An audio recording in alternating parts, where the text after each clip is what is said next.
ચમત્કાર કોને કહેવાય અને શું હોય તે ખરેખર આ મંદિર જોયા પછી જ આપણને ખબર પડશે। અને તમે જે જોઈ રહ્યા છો મંદિર તે 7 લીમડાવાળા શિગોતરમાનું મંદિર છે, જ્યાં ચમત્કાર તો થયો જ હશે તેનો આપણને આ મંદિર જોયા પછી આભાસ થાય છે કે ખરેખર આ મંદિરે તો ચમત્કાર થયો જ હશે। તેથી જ આ મંદિર રોડની વચ્ચે જ રાખવામાં આવેલું હશે અને બંને સાઈડ વાહનોને અવર જવર કરવા માટે રોડ બનાવેલો અને મંદિરને વચ્ચે જ રાખવામાં આવેલું છે, કેમ કે ચમત્કાર વગર તો નમસ્કાર ક્યાંય નથી મારા સાહેબ। કેમ કે હાઈવેની આજુબાજુ તો મંદિરો ઘણા હોય, પણ હાઈવેની વચ્ચે જ મંદિર હોય એવું ભાગ્યે જ જોવા મળતું હોય છે, જે આપણા પાટણ શહેરની અંદર જોવા મળે છે। તો શું તમે ક્યારે આ મંદિરે આયા છો કે નહીં? અને તમે આ મંદિરે દર્શન કર્યા છે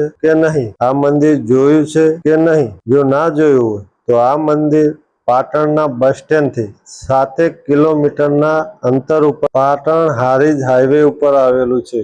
તો એકવાર આ મંદિરે જરૂર જજો અને અમારો વિડીયો જો તમને ગમે તો આગળ પણ શેર કરજો। અને તમે જો આ મંદિરે જાઓ ને તમને ખરેખર એવું લાગે કે ભાઈ આ મંદિરે ખરેખર ચમત્કાર થયો જ હશે તો અમારા વિડીયોની અંદર જરૂર કોમેન્ટ કરજો। અને જો તમે આવા ને આવા વિડીયો જોવા માંગતા હોય તો અમારી ચેનલને સબસ્ક્રાઈબર કરજો। જય ગરવી ગુજરાત, જય હિન્દ, જય 7 લીમડાવાળા શિગોતરમાં।